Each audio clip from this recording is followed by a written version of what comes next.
going to go into interdependence and trade and all that stuff. And this is probably, I don't know how to say the most, but certainly one of the most important aspects of this class.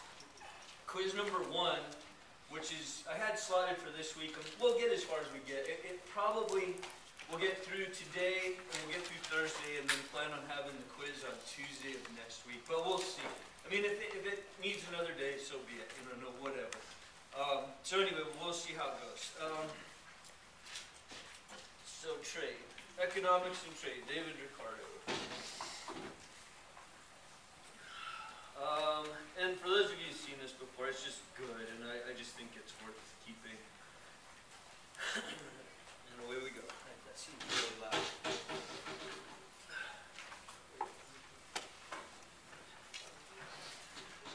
This is the ball of Tiger Woods. Lanny, what about this? Vern, this is extremely difficult. This is one of the toughest pitches on the entire place here.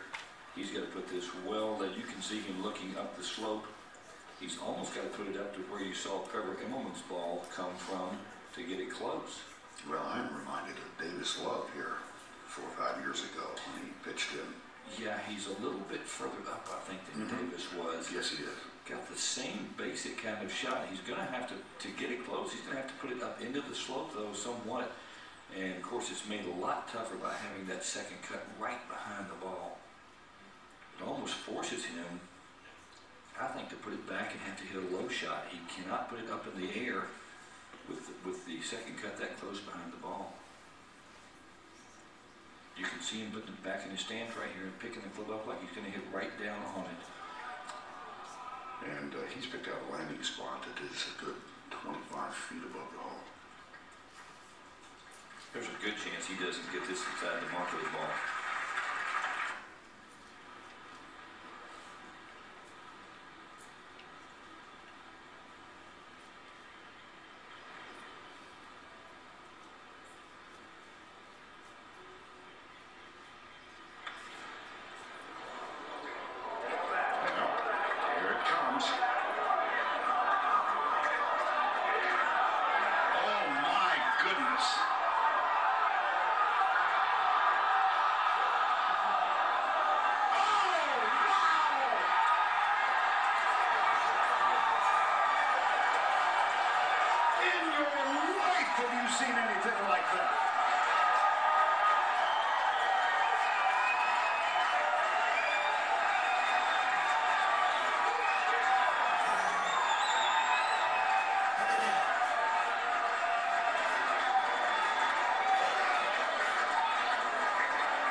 Tiger from the 2008 Masters, I think. And then let me find another. This I'm just gonna pick one out of. Let's see. I'm just gonna pick one that I like. That one's too heavy. Do you know the one where he bounces the ball? That one's cool. Tiger Woods.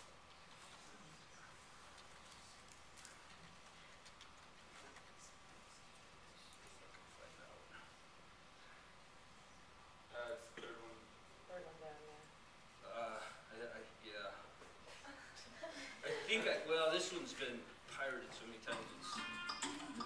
Yeah, good pirate is. Oh, this one's different.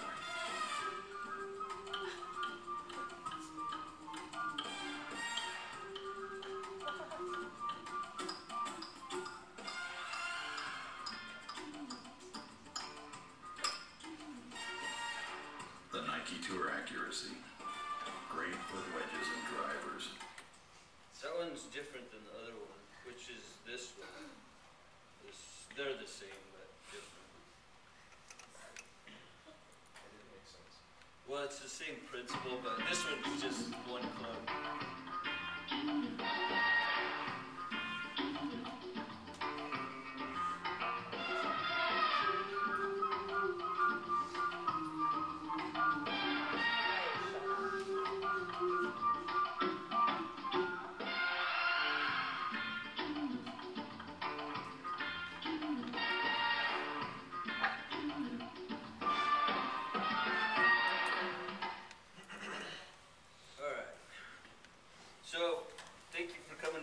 actually. We'll see you on Thursday. All right. I just kind of want to point out, it's not a big deal, but I want to point out a little something in this classroom. The acoustics in here are really good. And as well as you can hear me, I can hear you. So just keep that in mind. There was a few semesters ago, there was some folks talking in the back, and one colleague leans over to the other and goes, "This guy's an idiot." It was like, hurt.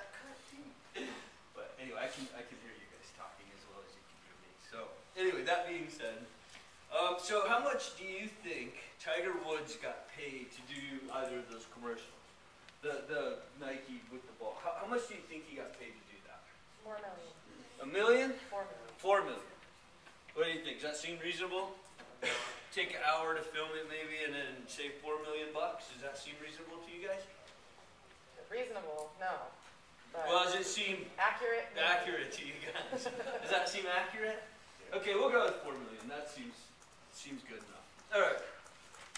So let's talk about how the world is sort of intertwined nowadays. It's a very different world than it was, even 50 years ago. And this is just my experience. Here's just what it is. It's just kind of point out how it's all tangled together now. Is that this morning I got up, I went out to make coffee, and where was the coffee that I brewed? Where was it grown? Colombia. Probably. I don't know. I didn't look, but probably Colombia. The coffee pot that I put in, I didn't go to Birmingham. The pot that just kidding. I didn't go to Birmingham. The coffee pot that I put it in, where was that probably manufactured? China. I don't know. I didn't look. Maybe. Sounds right. Maybe Mexico. Why was it manufactured there instead of here in the United States? Say it again? Cheaper. What, cheaper how? Labor. What's the factors of production, land, labor, capital? The one thing that's less expensive than maybe China or Mexico is labor, right? Plastic is probably pretty similar. The technology is really diffused. There's nothing there. Let's see. So I get dressed. And where was this shirt manufactured? I didn't look, but probably. Where was it? This textile put together? Bangladesh.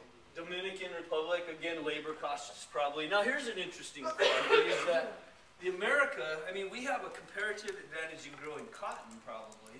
The South is a good, very fertile cotton growing area.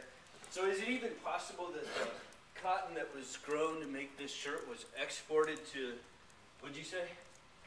Dominican Republic. Is it possible that they put all that cotton on a boat, shipped it to the Dominican Republic, then had laborers at such a low cost relative to the American laborers that it actually saved them money to export the cotton and then re-import it as a final textile? Is that possible? Yeah, they do that with lumber in Japan. Yeah, okay, so that we have such a comparative advantage in cotton that we can still export it, have the labor at whatever, say $2 an hour as opposed to $15 an hour, do the work on the textile, manufacture the shirt, and then import it. And with all that shipping costs, it's still less expensive to hire Dominican workers than it is to hire American workers, right? That's a huge problem for us, and we'll talk more about that in a second. So the shirt was made in the Dominican. These shoes, Nike shoes, where were these put together? China? Taiwan, maybe, I don't know, I didn't look. But interesting note about Nike, and I didn't know this, so Steven told me this. You all right? Yeah, okay. Is that the shoes, what are you looking for? I bet she's right there.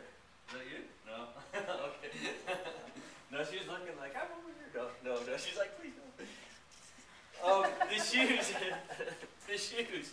I didn't know this until really recently, is that these shoes for me are made in China or in wherever, some low labor cost place, but that the athletic shoes, the cleats and the shoes that people use for sports, made in Italy. Because the Italian skill that goes into making those shoes creates a quality that you need for real athletic shoes. And that these are just for people to walk in, and that the athletic shoes are actually manufactured in Italy because the quality, you know, the craftsmanship is so much higher. I didn't know that until recently. Okay, so I get in my car. What kind of car do I have? Huh? A Porsche. I wish. A Porsche. I have a Honda Civic. No, I have a truck. It's a Dodge truck. It's an 06 Dodge truck. Where was the technology manufactured to build that truck? Where was it designed? Where was it assembled? True story. Assembled in Mexico. Where was the turbocharger that's on my diesel turbo? Where was that manufactured? And remember, it's a Daimler Chrysler truck. It's when Mercedes and Dodge were one unit or one company. And if you pop open the lid, not a car guy, the lid, the engine lid. If you pop that open, there's actually a turbocharger on there that's got a Mercedes-Benz emblem on it. So they didn't even bother to reinvent the turbocharger. They just slapped one on there that they knew worked. You know, so they took it from a Mercedes 300 and put it in there. All right, so it makes sense that the labor costs in Mexico are low enough that they can export the technology and probably a lot of the capital, equipment, the machinery, yada yada. They can export all that stuff to Mexico, and the labor costs in Mexico are low enough to constitute exporting the manufacture of the truck to Mexico, then re-importing it back into the United States and then selling it as an American good. But indeed, my truck is a Dodge truck with a German turbocharger, Mexican ability put into the manufacture. The tires are Pirelli tires that were manufactured in Japan, of all places. Who'd have thought that? I mean, I would have never guessed. But so my truck is actually just sort of a Franken truck. It's all these parts and pieces, and we think of Dodge as being a American company, but really it's not. Right? So everybody sort of understand how it's all merged together anymore? Well, why does that make sense? And so now we're going to talk about it. This can get kind of confusing, so hang in there, okay? I'm going to jump around a little bit. The slideshow is what you've got printed up. It is what it is, but I'm going to jump back and forth a little bit because I want to talk about a couple of concepts first. First one, principle. Let me do it absolute first. Okay, absolute advantage. This is easy, and I'll give you an example of it in just 1 second. All right, so absolute advantage just means that you have lower cost to produce. And it's simple. It's easy enough. I mean, the way I always look at it is that, given an hour, I can produce 3 of something and you can produce 2, or vice versa, whatever. Or, the United States, we have the absolute advantage in the production of cotton over a country like Japan because they don't have the land. You know what I mean? So we can just simply outproduce other countries in certain things. And being a microclass, think of it more like you and I, if we got together and we were making pizza, that in an hour you could make 5 pizzas and I could make 2. So you're just faster at it. And it says smaller number of inputs, and think of that as time. And so if in an hour, it takes me an input of 30 minutes to make 1 pizza, right? So that's the input. And we have, the stuff in front of us to make it, so that's easy. It's not changing between us. And then for you, if you can make 5 pizzas an hour, what's that? 10 minutes, 12 minutes, 12:30. So you only need 12 minutes and 30 seconds to make a pizza, whereas I need 30 minutes. Okay.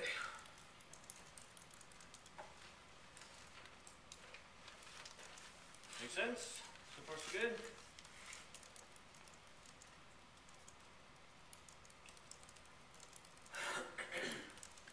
Now on the quiz, there's going to be who has the absolute advantage. I'll show you all this in a second.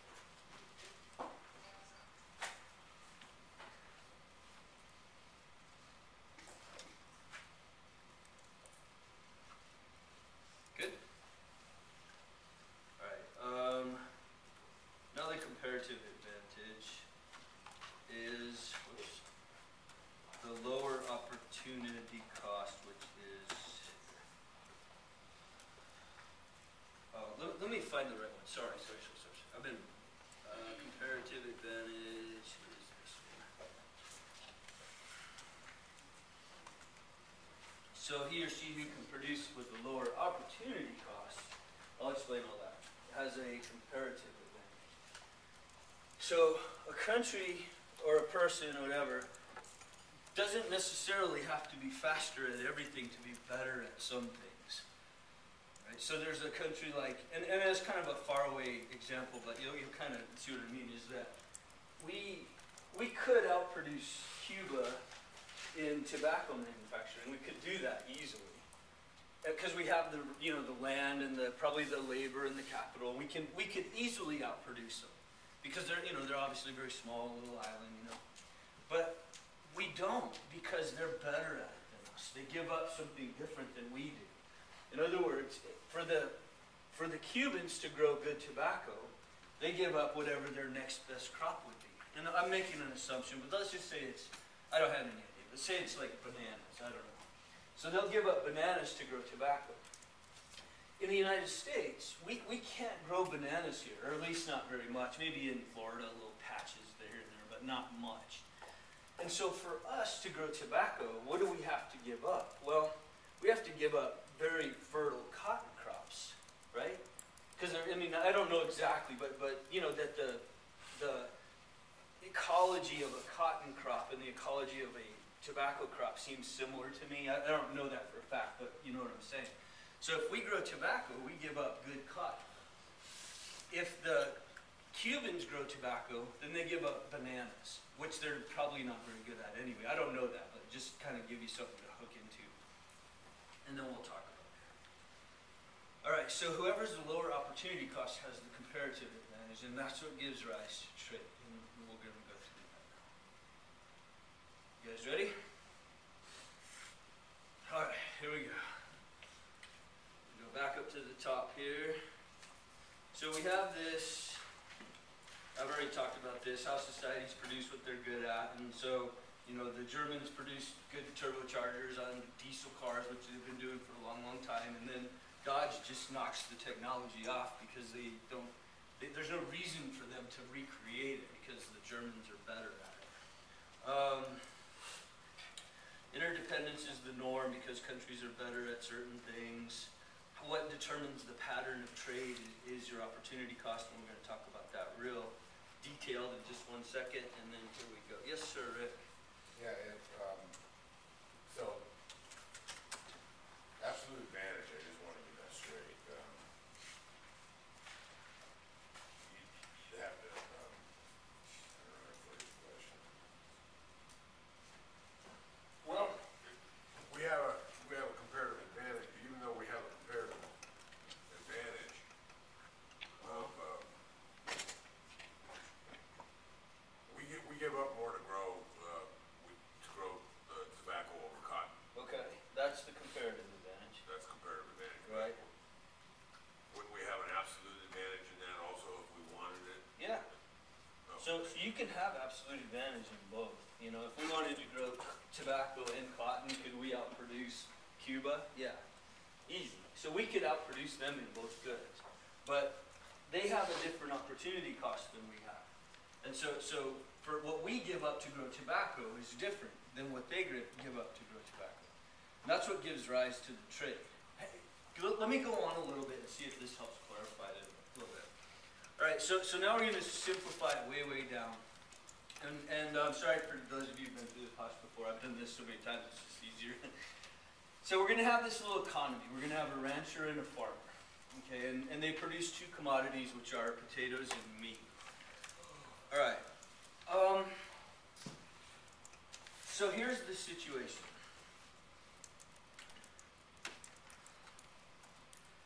Okay, and make sure you understand this. Take a few minutes and make sure that you get this so that you can look back on it when you get ready for the exam and the quiz and all that stuff. You want to make sure that this is very clear to you, okay? All right, so we're looking at both comparative and absolute advantage here, and we'll talk about it now. All right, so we have the farmer and the rancher. That's easy enough. All right, the farmer in 60 minutes makes an ounce of meat. I'll just call it a meatball to keep it easy. All right, so in 60 minutes or in 1 hour, he makes a meatball. In 15 minutes, he makes 4 potatoes. All right, does that make sense? All right, so the farmer in 1 hour can either dedicate that hour to making a meatball, in which case he or she will get 1 meatball, or he or she could dedicate that 1 hour to making potatoes, in which case he or she will get 4 potatoes. Make sense? Right, so if the farmer dedicates a half an hour to making potatoes, how many potatoes does he or she get? 2. Everybody okay with that? So it takes him 15 minutes, or I'll just say him if that's okay. I don't mean to exclude anybody, but just to keep it simple. All right, so it takes him 15 minutes to make a potato. It takes him an hour to make a meatball. Everybody okay?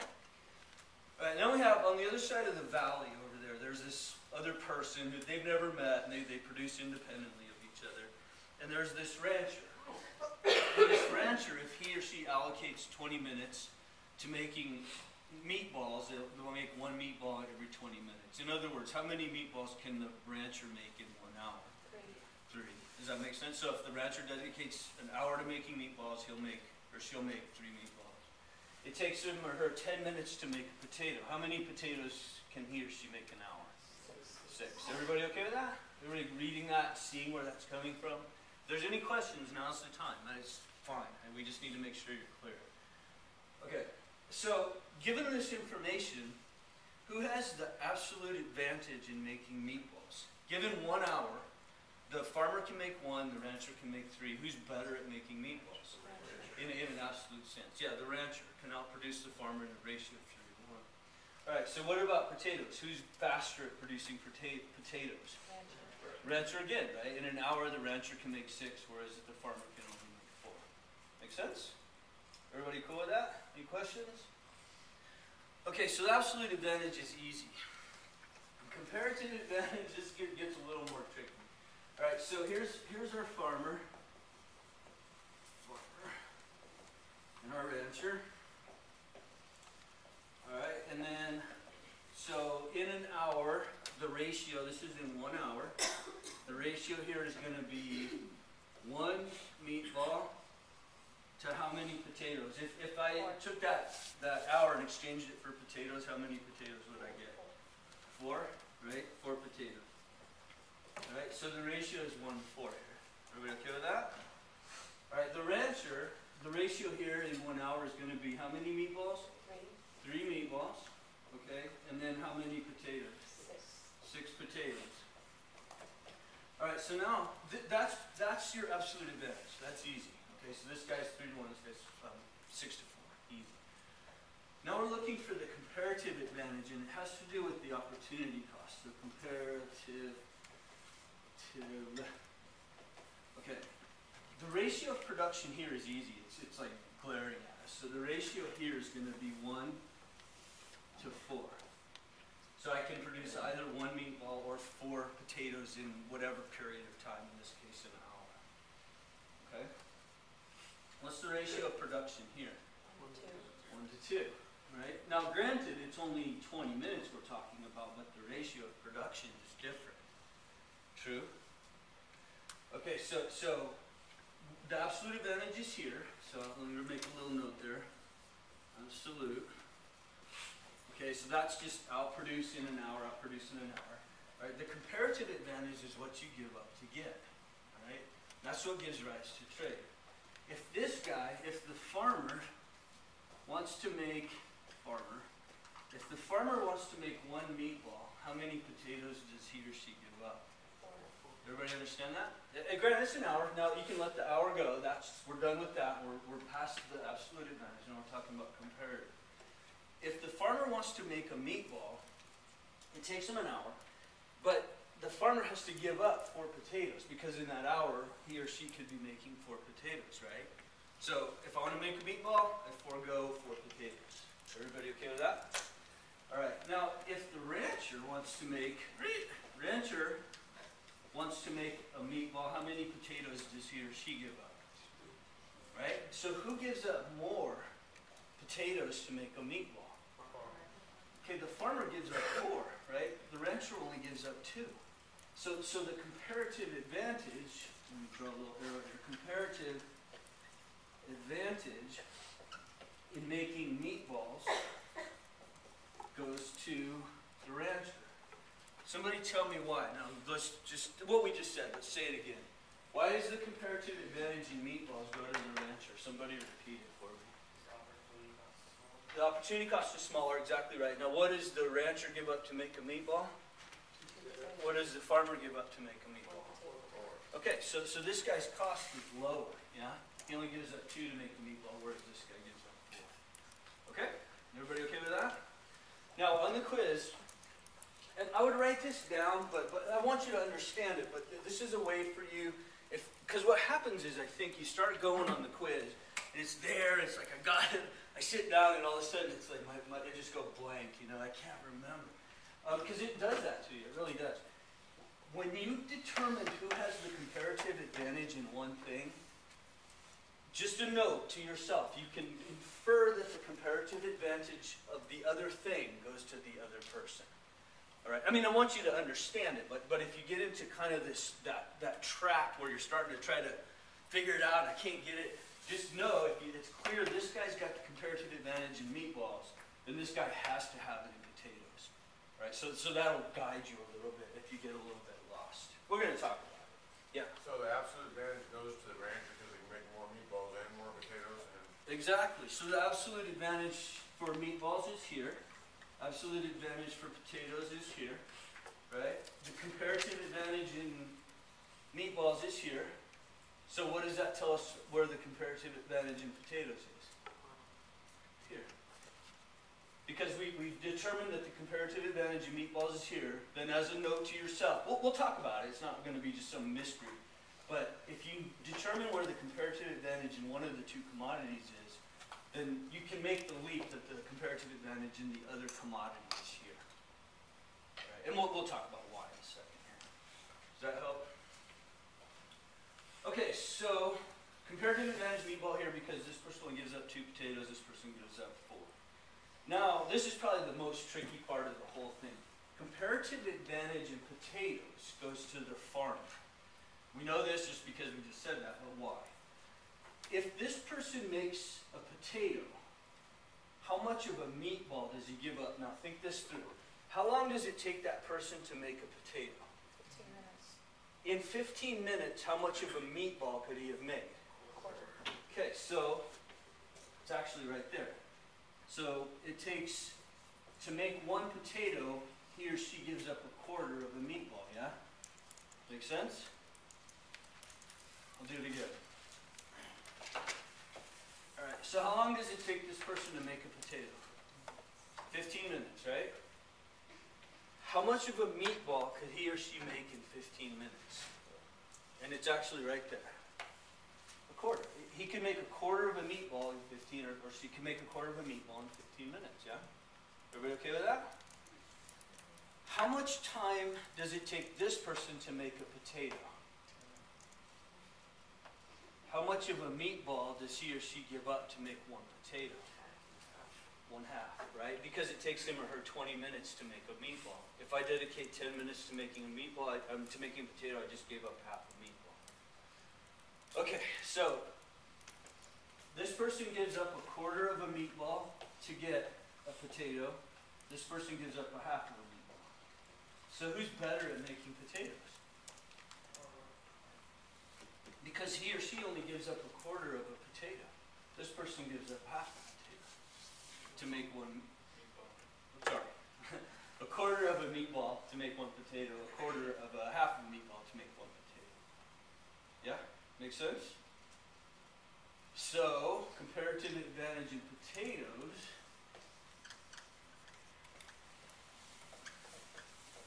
goes here. Alright. Even though the rancher is better at producing everything, the farmer has the comparative advantage in producing potatoes because he only gives up a quarter of a meatball. This person gives up a half of it to make 1 potato. Don't worry, everybody's like, oh crap, this is going to be a miserable quiz. It's not that bad. We'll do some more examples. So, everybody so far so good, kinda? Okay? Yeah. I feel bad for asking this, but No. How do you get the, like, one meatball and the burnt potato and those numbers, like? Okay, hold on one second, okay? We'll do it again. All right. So let me give you a more real world example, and then we'll do it again. All right. So you guys are ranchers over here. You guys over here are farmers. Based on the information that we've talked about so far, ranchers, who has absolute advantage in making meatballs? We do. Why? Because we can make more per hour than farmers. Just better at it, right? You have more natural resource, whatever your reason, right? Okay, so you're better at making meatballs. Or who's better at making potatoes, just outright? We are. Ranchers again, yeah, because they have more land or whatever. Okay, so the absolute advantage in both commodities is over here. Who has the comparative advantage in making meatballs? We do. Somebody tell me why. Because we give up less potatoes per meatball that we make. How much of a potato do you give up to make a meatball? 2, Good. How much do they give up? 4. Okay. Over here. Who has comparative advantage in making potatoes? Okay, we do over here. Tell me why. Right. How much of a meatball do you guys give up to make a potato? 1/4. 1/4, right? How much do they give up? So you guys give up less of a meatball to make a potato than they do. Okay, so let's play this out. We'll do another example. So you guys should make meatballs, right? You guys should make potatoes. Does that seem reasonable? All right. You guys work for a couple of days. You guys work for a couple of days. So you're making potatoes. You're making meatballs. It's a happy world. One day you're walking along. You're going through your valley of happiness and potatoes and meatballs, and you run into each other. Well, you guys have been manufacturing meatballs. You guys have been manufacturing potatoes. I'm going to see if I can work out a deal with them. Okay? I'll be back. Take one of your fine meatballs. I'll be back. Neighbors? I have a USDA Choice Premium A1 meatball here. And I will trade you this here meatball for 4 of your fine taters. Unless it's a push, just 3 potatoes. I'm not sure. They're just haggling. They're not sure why yet. Oh, hold on. I'll be back. I'll be back. Okay. I'll trade you this here 5 meatball for 4 of your fine taters. I'll be back. They said no. They said 2. They would trade you 2 of their fine taters for this here meatball. Does that seem reasonable? For us, yeah. You guys need a new lead No, wait, hold on. negotiator. It sounds good to me. Sorry.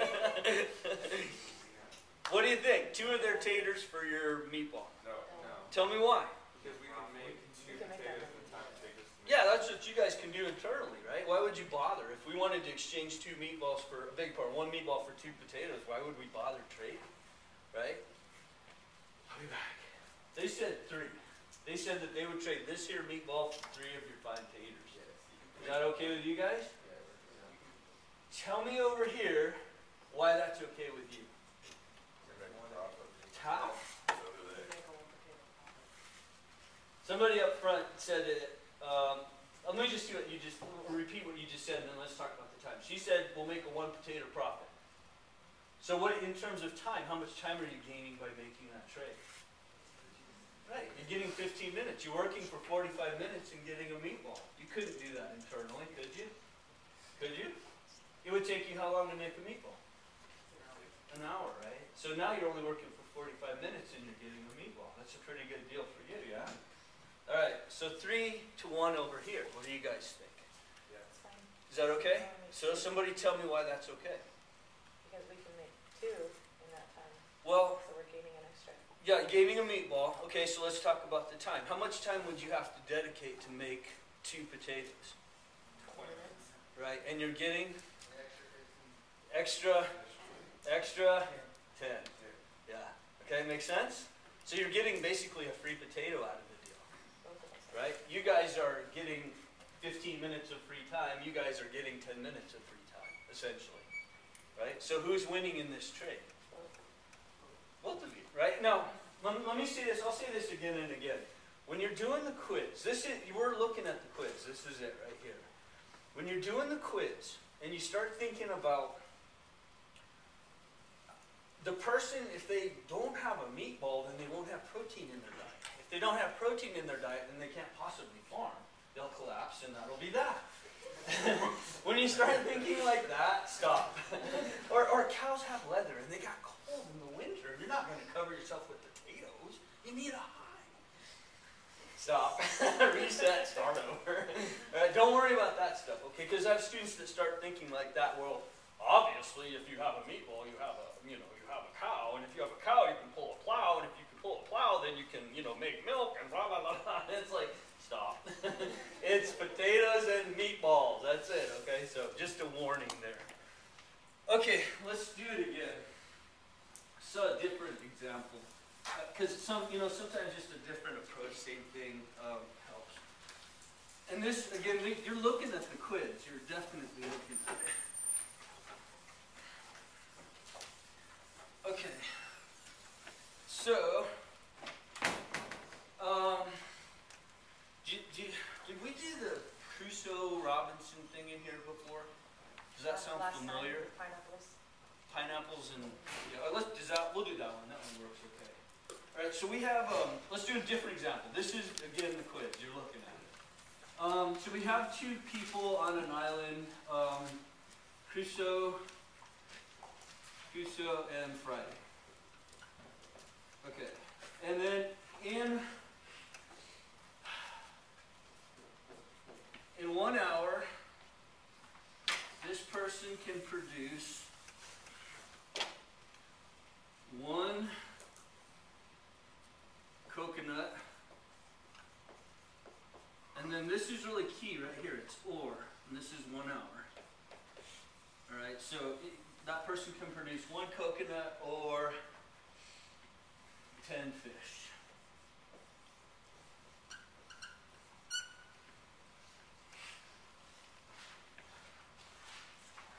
Okay, Friday. Friday can produce 2 coconuts in 1 hour. And again, really important, or, because it's not and. It's either this or that, right? You have to give up time to do this or that. 2 coconuts or, let's go with 30,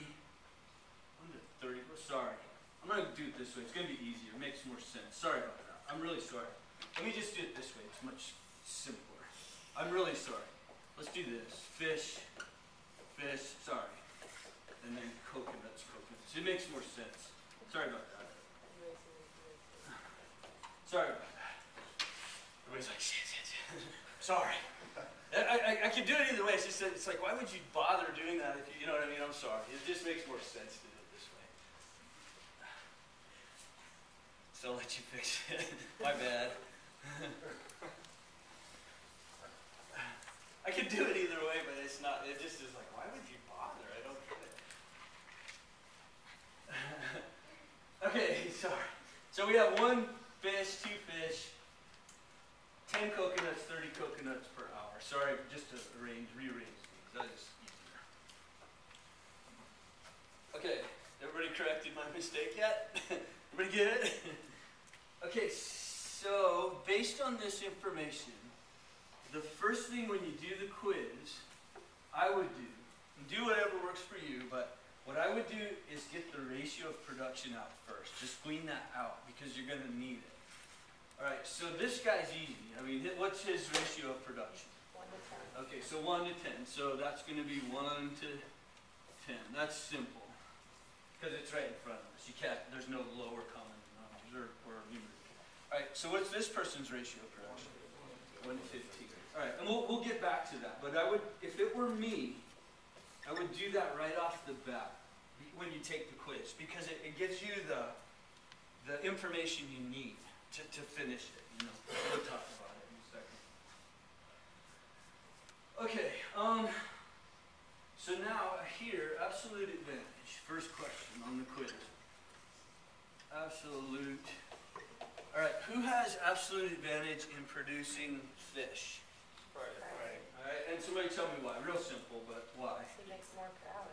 Okay, because he's just better at it, right? Per hour can make more. So the absolute advantage in fish is here. Who has absolute advantage in coconuts? Again, same reason, just better at collecting. In 1 hour, he can just go out and get 30, whereas this person can only get 10. Right? So the absolute advantage in coconuts is also here. All right, so that is question number 1 on the exam. On the quiz, I'm sorry. Okay, comparative.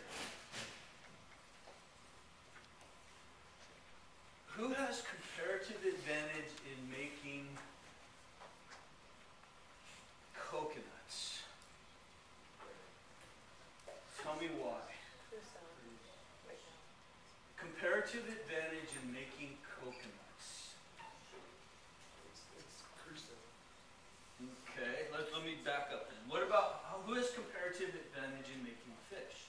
That's easier. Let's do it that way. So who gives up less coconuts to get a fish? All right, Crusoe gives up 10 coconuts to get a fish, whereas Friday gives up 15, right? Everybody okay with that? All right, so the comparative advantage in fish is here, and then based on what we talked about, where's the comparative advantage in coconuts? Friday. Right, we already know that, right? But let's talk about why. I've never gotten any better at this, so.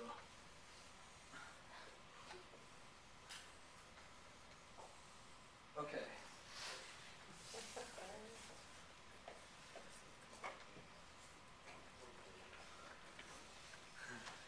How much of a, now we're doing the comparative advantage in coconuts. We know it's here, but let's figure out why.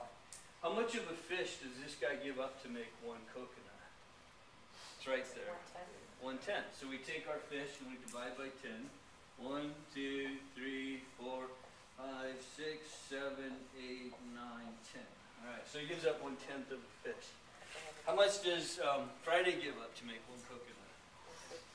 1/15, right? So he goes 1, 2, 3, 4, 6, 7, 8, 9, 10, 11, 12, 13, 14, 15.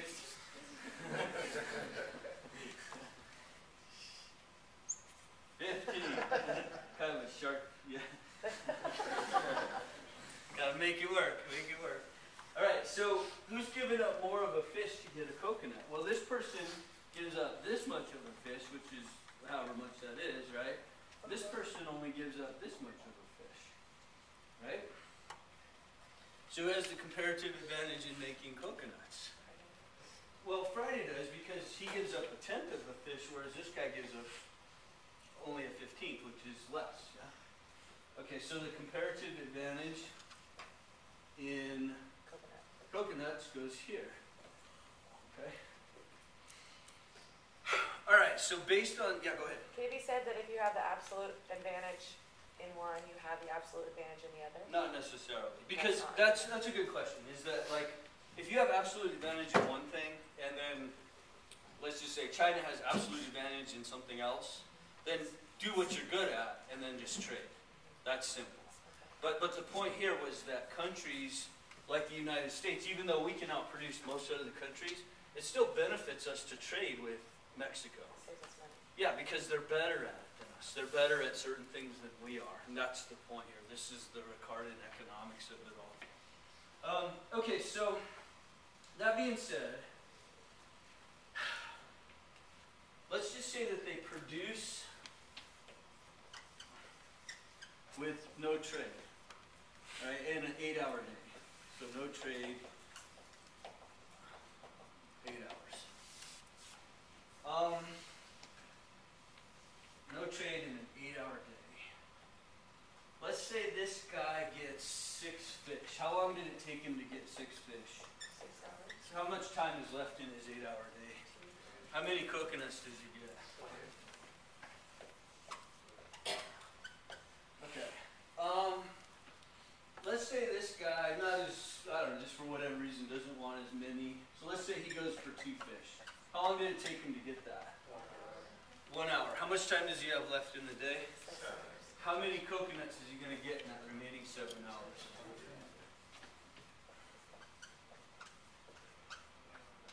Okay, so 7 times 30. All right, let me get rid of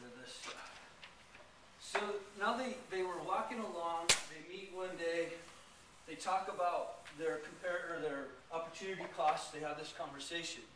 And they realize that they have different opportunity costs, right? So they start discussing, well, looks like you might have the comparative advantage in fish, you might have the comparative advantage in coconuts. So why don't we try this? Let's specialize in what we're comparatively better at doing. All right, so this person's going to be producing fish, this person's going to be producing coconut, right? So in an 8-hour day specialization, 8 hours specialization, how many fish? 8 fish. How many coconuts? Huh? 80? 0. Oh, I thought you meant together, sorry. Because he just spent 8 hours making fish, right? So there's no time left in the day. 0 coconuts. All right, this person is specializing in coconuts, so he makes 0 fish. How many coconuts? 200 what? 240. 240. Okay. So there's the specialization. Okay. Now the fun part. Now they figured it out, they're specializing just like the farmers and the ranchers, everybody's cooking. Now they're gonna trade. What's the rate or the term of trade gonna be? Anywhere between 11 and probably 15. Yeah, it's gotta be between your ability to produce, right? Are they gonna trade at a rate of 1 fish for 9 coconut? This guy's going to say, no way, why would I give that? Because in my little world, I can work for 1 hour and make 10 coconuts for a fish. Why would I trade you 1 fish for 9 coconuts? Doesn't make sense. Are they going to trade for 1 to 16? Same problem on the opposite edge. Why would I give up 16 coconuts to get 1 fish from you when I can only give up 15 in my own little world? So their term of trade is going to be between here and here. So it's going to be 1 to 11, 1 to 12, 1 to 13, or 1 to 14. It's got to be one of those, or else they won't trade. Has to be. All right, so which one do they pick? Okay. Doesn't matter. Any of them will work fine. So, I heard 12 and 13. Let's go with 12. Okay. So they pick 1 to 12. That's where they settled in. Okay. So now, this person, this is where he was before trade, right? Everybody with me? Okay, so this person now, he specializes in collecting fish. They've agreed to trade at a rate of 1 to 12. He gives up 2 of his fish. Now he has 6 fish left. All right. How many coconuts did he just get for those 2 fish? Huh? 24. Yeah, because he's trading at a rate of 1 fish for 12 coconuts, right? So he just gained 24 coconuts. 1 fish, 24 coconuts. Right. This guy just got the 2 fish that he just traded away. He gave up 24 coconuts. How many does he have left? He started here. He just gave up 24 coconuts. How many? 216. So he's got 216 left. Looking at this table here, which is after trade, and this table here, which is producing by themselves with no trade, who's coming out ahead? Huh? Both of them. Both of them. This guy alone is 2 and 210, 6 and 20. After trade is 6 and 24, 2 and 216. So who's winning? They both are.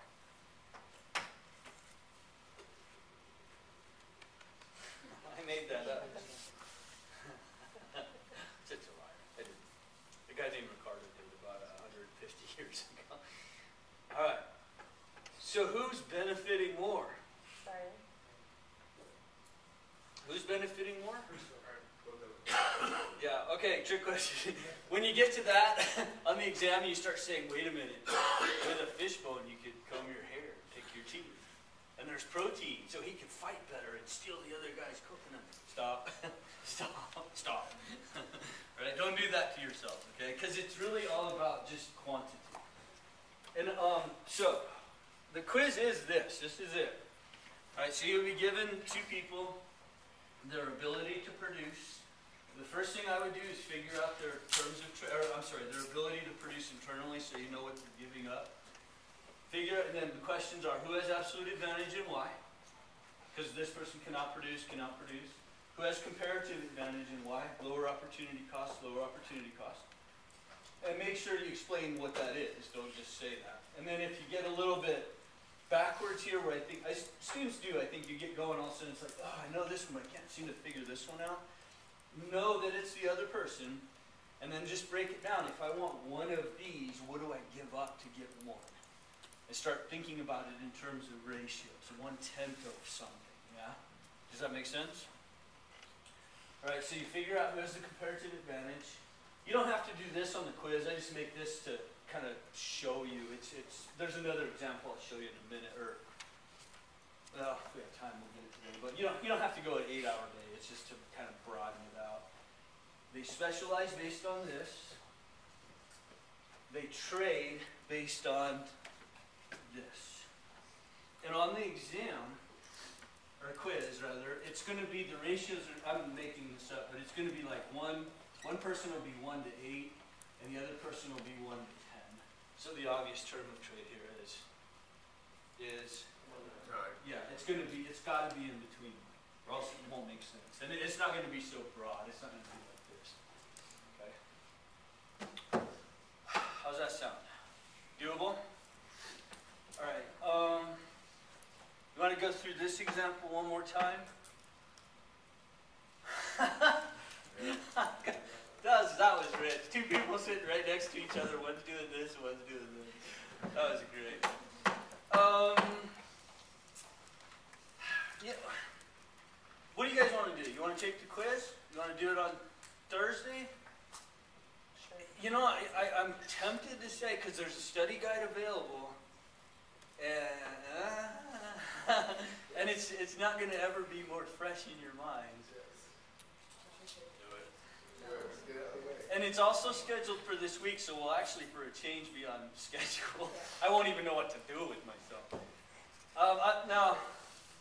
This is a autocracy, but I'll leave it open to vote. One. One question, and it's, here's Joe and Bob or whatever, and here's what they produce, and then your questions are, who has AA, who has CA, who would specialize, and who would benefit from trade, and why. So, one more example. We have enough time. I can go through this again. Why don't we do that, and then we'll take a vote whether to do our quiz on Thursday or Tuesday. How does that sound?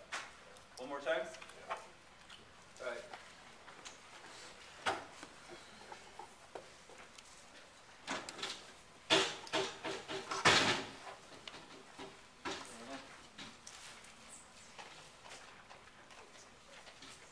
I think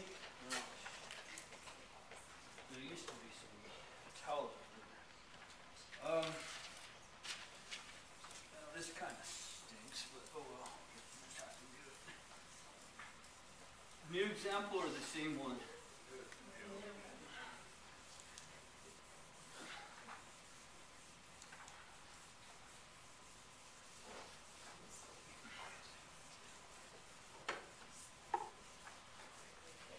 Okay. Who are the two players? I'm going to make this up as I go. Who are the two players? New example, here we go. Who are the two players? Huh? Morgan Freeman.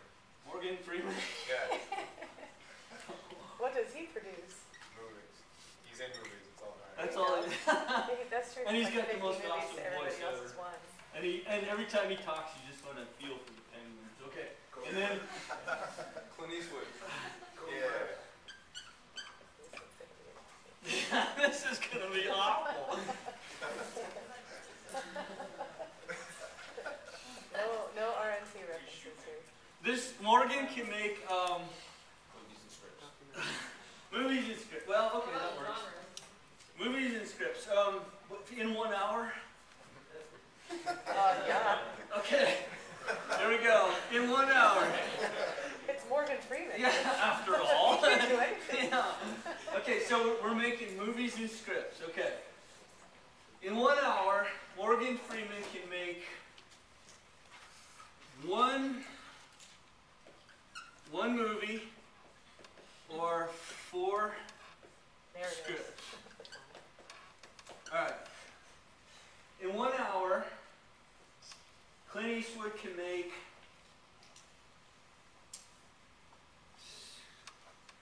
6 movies or They don't have to be good movies. let me change this a little bit. I'll just so it works. Sorry. I'm making this up as I go. 5. Let's do it this way. 5 to 10. That makes more sense. Okay, and then 6 movies or 24 scripts.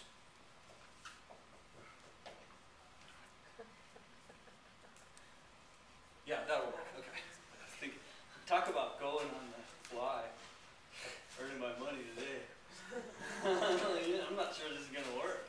Sorry, if we're all confused, we'll do the quiz on Tuesday because I'll have to recover from this. This will work. All right. First thing I would do is ratio of production. That's just me, but you know, you can do whatever you want, but whatever. Okay, so what's this person's ratio of production? 1 to 2. 1 to 2. What's this person's ratio of production? 1 to 4. 1 to 4. So the obvious term of trade, obvious is going to be, obviously they're going to end up here. I mean, you could argue, I've had students do this before where they get kind of like, well, it could be 1 to 2.5. And it's like, well, yeah, that's true. But don't do that to yourself. It's 1 to 3. Just trust me, okay? All right. So, absolute advantage in movies. Okay, so AA movies is here. Absolute advantage in scripts. Clint again. And somebody tell me why. That's really important. I have students that will say, well, he or she has the absolute advantage, and go on to the next question. -10. Why? More Because? per hour. He's better at it. Better at it. Because in the same amount of time, he or she can produce more, right? That's just the bottom line. They're better at it. Why did you put C there? Clint. Oh, okay. I'm sorry. I just figured you put it by him. I didn't know. Absolute advantage scripts, Clint. Absolute advantage scripts. Comparative. No, I'm kidding. Don't do that. Don't even do that. Don't mess with it. Okay. Who has the CA in movies? Because. Because, say it again. He only gives up 2 scripts. As opposed to Clint, who gives up? 4. Okay, good. So we know that the CA for scripts is here. We know this. All right, so the CA in scripts is Morgan. Now somebody tell me why. This is probably the most tricky part of the quiz, I would say. Why is the comparative advantage in scripts? This should be, sorry. Why is the comparative advantage in scripts to Clint? Because he only gives up 1/4 of a movie to make a script, whereas Morgan gives up half of a movie. Follow? Okay. So we know that the comparative advantage in movies is here, comparative advantage in scripts is here. Okay. If they produced by themselves,